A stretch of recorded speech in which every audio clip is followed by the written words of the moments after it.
done.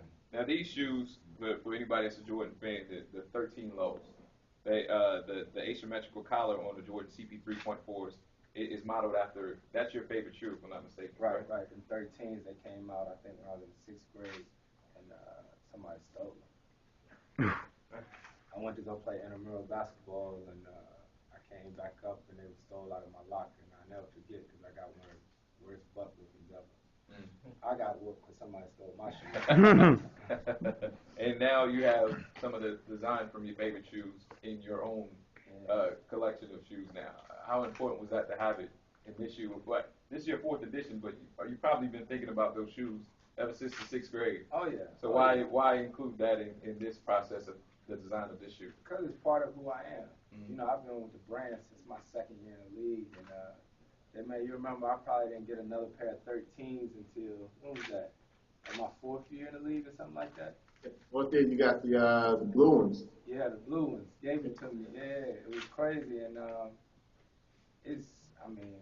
can't describe it. Like, to actually have my own shoe under the brand, you have no clue, like, what my closet looks like and stuff like that. I get to wear Jordans every day. Like, you know, some people never get tired of that. No, like some people, you know, they got shoe contracts and stuff like that. And a lot of times you'll get in trouble if you wear something outside of your shoe contract. I don't have that problem. Yeah. You know what I mean? At all.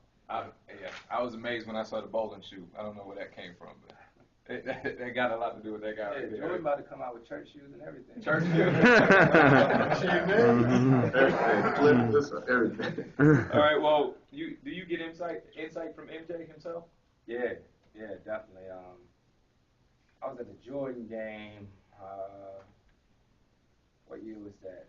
One of those years I was at the Jordan game, and if I'm at the Jordan game, that means we didn't make the playoffs. So that was one of them years. But I remember walking past MJ, and he was talking about one of my shoes, and he was like, "You gotta get lower." You know what I mean? He's like, "You gotta get a little bit lower." He was like, "You're guard. You know, you quicker. You gotta do that." And so he definitely gives a lot of insight, and he the best to ever do it. So we always gonna listen. And just, do you ever walk away from any meeting, or you walk away from this, or when your shoe comes out, or if you ever look into your closet and just see the connection, and from a 6th grader who wanted his shoes back from the person who stole them to now being one of the signature faces of a brand, of the person that you idolize, you know, do you ever walk away just stopping and taking a breath? It's something you never get used to. Like, my stomach is tight now. Like, it's crazy. Like, you have no idea what it's like. I mean, for me to look at my Twitter every now and then and see people say, just cop those new CP3s and stuff like that, like, I still get excited, and it's crazy. Like, I don't know, if I'm watching a college game on TV and I see a kid with my shoes on, or if I'm in the city and I'm walking around and I see a kid with my shoes on or with a jersey on or something, it's something that you never get used to. You know, people just be like, is it old now? It's something that never gets old. It never gets old, and I think I just always realize how blessed and thankful I am every time I see it, because it's one of those things you be like, why me? Yeah. You know what I mean? Okay. Well, we'll get to know the shoe and Chris in just a little bit, but between you guys, Jay and Chris, how many meetings have you guys had in preparation for the design or just the direction of the shoe? Via phone, Skype? Me and Jay May talk pretty often. Yeah, I can't even count. We usually talk we'll either text like maybe once every couple of weeks, or, you know, we'll see each other, you know, once every couple of months. It's pretty frequent. Like I said, it seems like it started way back, you know, when he got signed to Jordan Brand, and the conversation has just been ongoing since then. So it isn't like we take a break and then just start talking about the shoe. We always consistently stay in touch, and he tells me how the shoes are performing, you know, what's changing with his game, and then I try to think about that going forward in the next shoe. And I think the thing that has made my relationship with Jay May work so well also is that you guys know, with anybody that you work with, if it's always just business, then there's no real connection.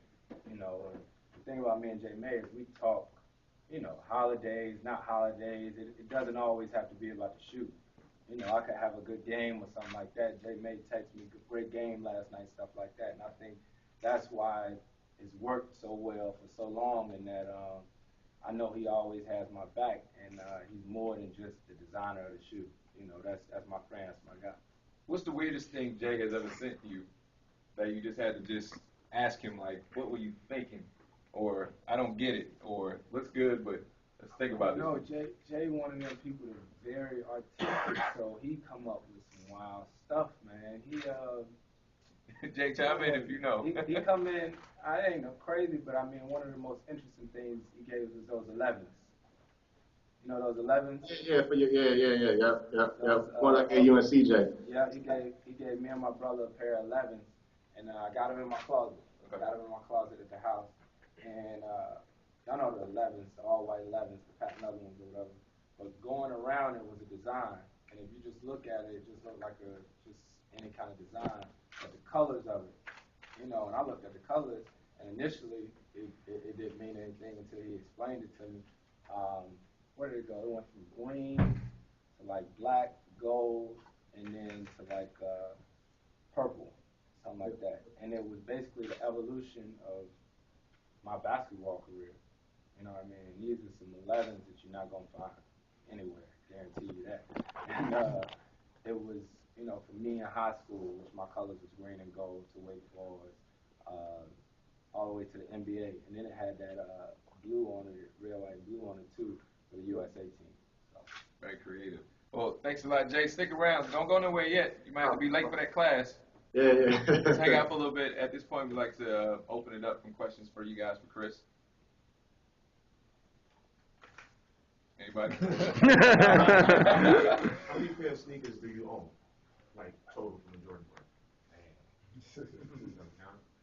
No, I ain't never counted because, man, we get boxes of shoes. It's crazy. It's crazy how many boxes of shoes we get on a regular basis. So what I do is I actually live in a condo. I want a house so bad. I need a house that I can just be in and have everything there. But I only got so much closet space, so some of the shoes, I always look at them and what I think I might not wear, I always put them in a box. And about every week and a half, 2 weeks, I go to practice and just take a whole bunch of shoes and sit them in the middle of the locker room and let my teammates wear them. And if they got little brothers, or a lot of times our ball boys and different things like that, a lot of them wear size 12 because a lot of my teammates don't wear 12, so they get them for their family. How last sneaker you bought? The last sneaker you bought? Last sneaker I bought was mine. It was my shoes. I was in D.C. I'm tell you the truth. I was in D.C. All summer, working out and training, and I was about to go over and play ball with the Georgetown guys, and I was shipping my bags or something to D.C. and I didn't have any shoes, so I went over to Titans Corner. You know what we call it, Titans Corner. I went in the mall there, and I didn't have a pair of the tributes in the black and red yet either. I hadn't got those yet. So I saw them in the mall, so I bought 2 pairs of them. I got a question. Actually, it's kind of for Jay May and you, if you know it. With the shoe, and it's built on your quickness, and there's a lot of dimensions to it. I know Nike has the Flywire, but even though this is Jordan, is the Flywire available to you, Jay, for the Jordan shoe? Would they give that to you, or you put a different element in it to complement the Flywire to make it as light? Yeah, I mean, the beauty of having a company like Nike as a parent company is that you can learn from their successes with technology. So when you look at the quarter panel on the CP3.IV, we use a lamination process that's similar to Flywire, but we removed anything that is similar to the Flywire because we really wanted this to be about support and breathability. So each technology has its pluses and minuses, and the plus that we definitely needed for this was breathability in the midfoot, because one thing that Chris is fairly modest about is his training schedule and how he actually works out. Chris is a ferocious multi-sport athlete. I mean, the dude played football, he bowls, and I had the chance. Chris, we were at Wake Forest for your homecoming thing when we got a chance to work out at Wake Forest. Yep. Yeah, I mean, just sitting there watching him work out and realizing that about 90% of what he does is very different than what you would see him do on the court. A lot of one-foot exercises, a lot of plyometrics, a lot of things you would think football players would do and track and field athletes would do.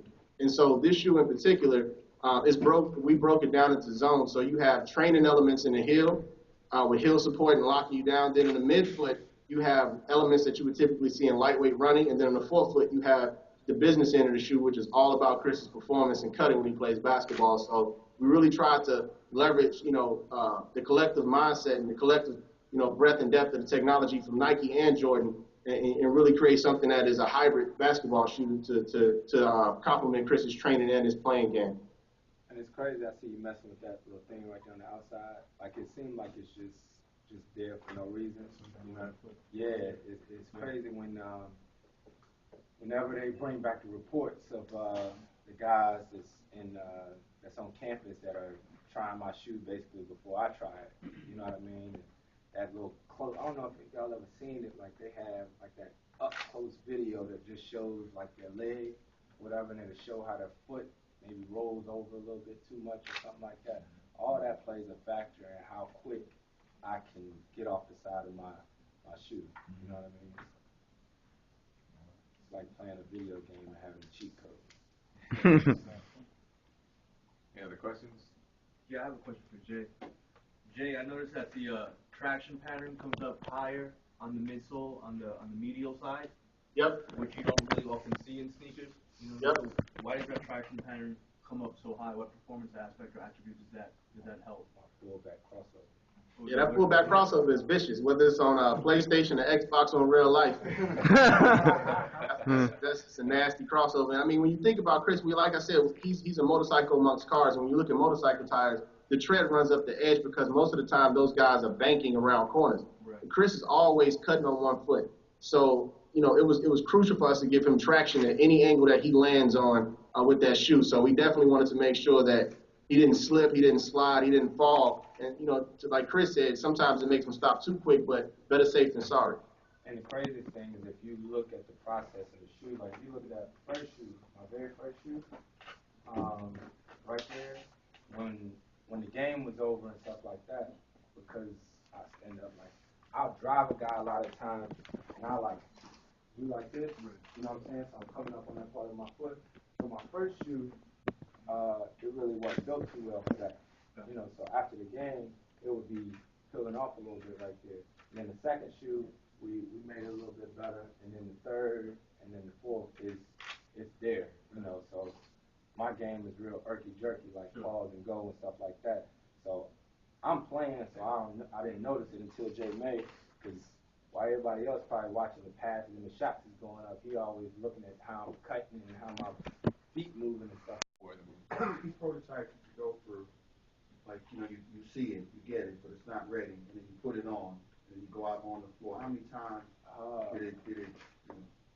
many remixes did it go before you got to what you got now? How many for this one? Maybe 2 or 3, something like that? And Chris is real, he's real polite too. So when we bring a ugly sample, man, he's always like, "Oh, that's what's up." Usually, I know when he gives me a compliment out the gate, I'm like, "All right, we did something wrong, so I need to go back." So we did about 2 or 3. We usually do about 2 or 3 rounds that are safe enough for Chris to actually see and wear it. And there's a lot of smaller pattern tweaks and changes in between, but generally it's about 2 or 3 that he actually gets to see and get a feel for. Because it's tough imagine somebody coming to you and you really don't know, and then it's boom, here go the first one. You know what I mean? So it takes a while to process it first.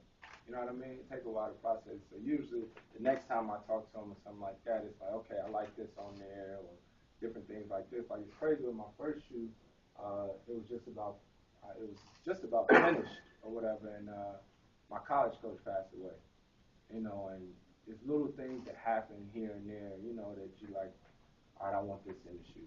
So when my college coach passed away, Jay May wasn't quick enough, and he was able to put that SP in the tongue of my shoe, in the tongue of the shoe for my grandfather. For my late coach and stuff like that. So some stuff come along, and if it's not too late in the process, you can always put little things in there. Right. One more, last question. If you can describe your sneaker in one word overall, what would it be? Quick.